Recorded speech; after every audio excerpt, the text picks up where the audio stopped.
नमस्कार दोस्तों, मैं doctor Ayush Jain, consultant laparoscopic and general surgeon.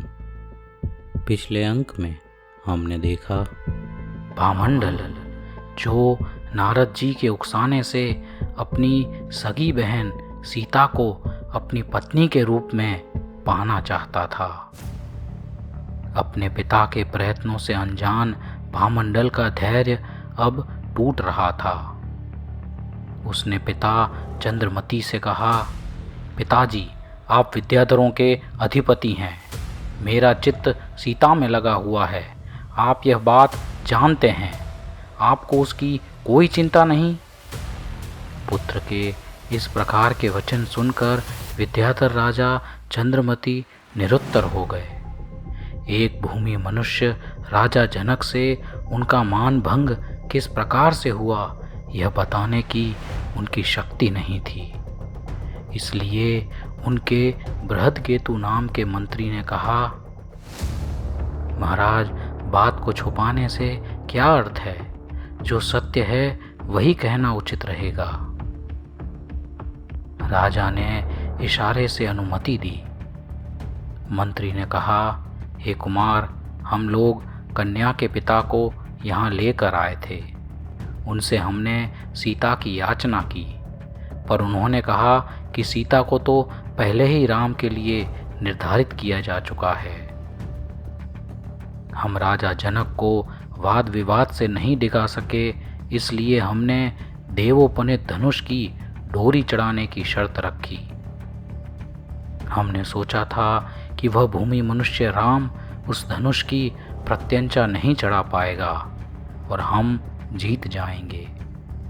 पर राम ने स्वयंवर में बहुत आसानी से प्रत्यंचा चढ़ा दी और वह हृदय सुंदरी साध्वी कन्या सीता ने राम को अपना पति स्वीकार कर लिया। कुमार भामंडल यह सागरावर्त और वज्रावर्त धनुष अति प्राचीन हैं। वे देवों से अधिष्ठित हैं और अब जब राम लक्ष्मण ने उन धनुषों की प्रत्यंचा चढ़ा दी है तो देवों को भी उन्होंने अपने अधीन कर लिया है। भामंडल ने यह सब सुनकर कहा, मंत्री जी, आप लोग राम को अगर हरण कर लेते तो यह परिस्थिति ही निर्माण नहीं होती।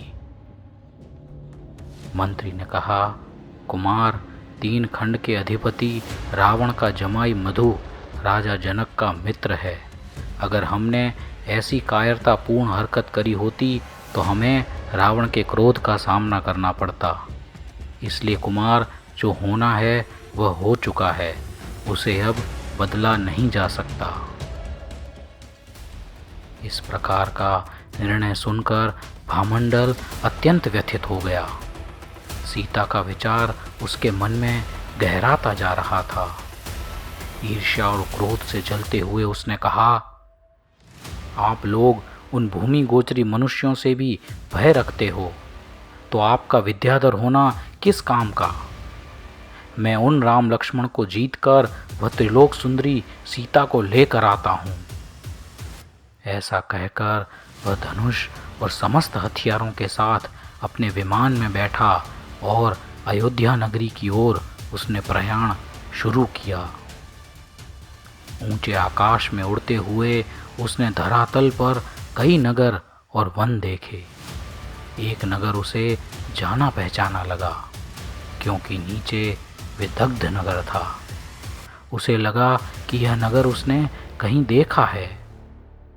उसके दर्शनावरण कर्म का क्षय हुआ और उसे अपने पूर्व भव की स्मृति हुई, जिसमें वह राजा कुंडल मंडित था और रानी चित्तोत्सवा को लेकर वह इसी नगर में रहता था।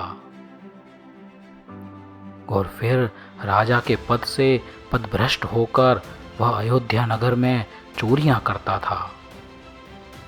और फिर अयोध्या नरेश ने उसे समझाकर छोड़ दिया था। भामंडल को अब यह भान हो चुका था कि उसकी प्रियतमा चित्तोत्सवा का जीव सीता का जीव था और दोनों इस भव में एक ही माता के गर्भ से भाई बहन के रूप में उत्पन्न हुए थे। सीता के प्रति हुए इस संज्ञान से भामंडल विमान में ही मूर्छित हो गया। उसके मित्रों ने उसे पानी के छींटे से उठाया। भामंडल हड़बड़ा कर उठ गया। सीता के प्रति अपने इस आकर्षण से अब उसे भयंकर लज्जा हो रही थी। अपनी बहन के प्रति उसने अज्ञानता में क्या क्या विचार कर लिए थे। उसे लगा कि ऐसा चिंतन तो कोई नीच कुल का व्यक्ति भी नहीं करता। उसने अपने इष्ट देव को बहुत बहुत धन्यवाद दिया कि उसे यह सत्य का भान हुआ। विमान अयोध्या नगरी तक पहुंच चुका था। राजा चंद्रमती भी पुत्र के पीछे पीछे सेना के सहित आ रहे थे। जाति स्मरण ज्ञान से भामंडल ने उन्हें बताया कि किस प्रकार उसका और सीता का पूर्व भव था, और यह भी बताया कि जन्म के समय राजा जनक की विदेहा रानी के गर्भ से उत्पन्न होने वाले उसको अपहरण करके यहाँ के रत्नोपुर के उद्यान में कुंडल पहनाकर छोड़ दिया गया था। वह देव पिंगल का जीव था जिसकी पत्नी को उसने उठा लिया था। अपने पुत्र से इस प्रकार का वृत्तांत सुनकर राजा चंद्रमती विस्मय को प्राप्त हुए। संसार की ऐसी विचित्रता देखकर राजा चंद्रमती को वैराग्य आ गया। उन्होंने अपना राज्य पुत्र को देने की घोषणा की और शीघ्रता से सर्वभूत हित नाम के मुनिराज के चरणों में प्रस्थान किया। दूसरे दिन नगर में दो महान प्रसंग थे।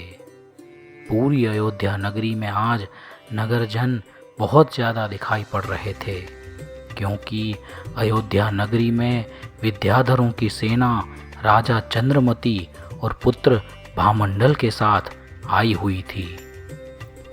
राजा दशरथ रानियों के साथ नगरचर्या पर निकले हुए थे। अयोध्या नगरी के राज उद्यान में सर्वभूत हित मुनिराज का उपदेश हो रहा था।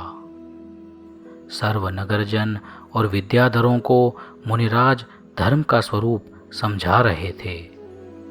विद्याधरों के अयोध्या नगरी में आगमन से जैसे पूरी नगरी में उत्सव का वातावरण था। राजा दशरथ परिवार सहित मुनिराज के पास गए।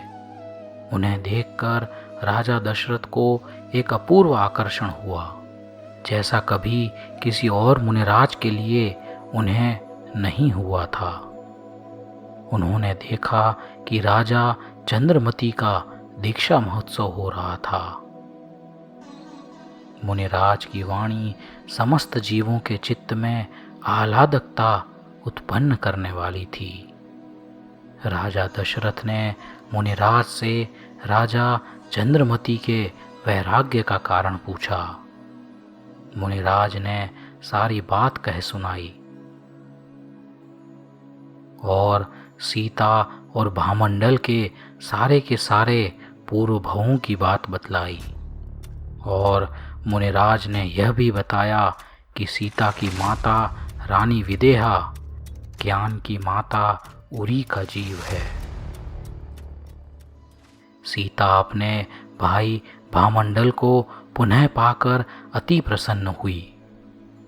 अपनी नीच कृष्टता के कारण भामंडल सीता से आंखें भी नहीं मिला पा रहा था, और वह सीधा अपनी बहन सीता के चरणों में गिरकर क्षमा मांगने लगा।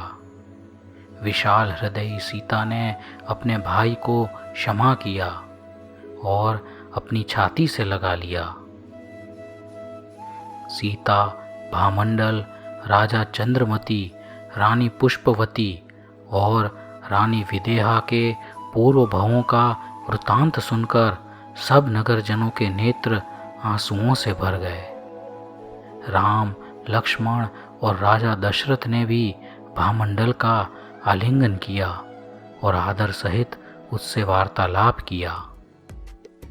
राजा दशरथ ने भामंडल के साथ आए अन्य विद्याधर राजाओं के साथ राजा जनक को भी समाचार पहुँचाए कि उनका वर्षों पहले खोया हुआ पुत्र आज अयोध्या में है।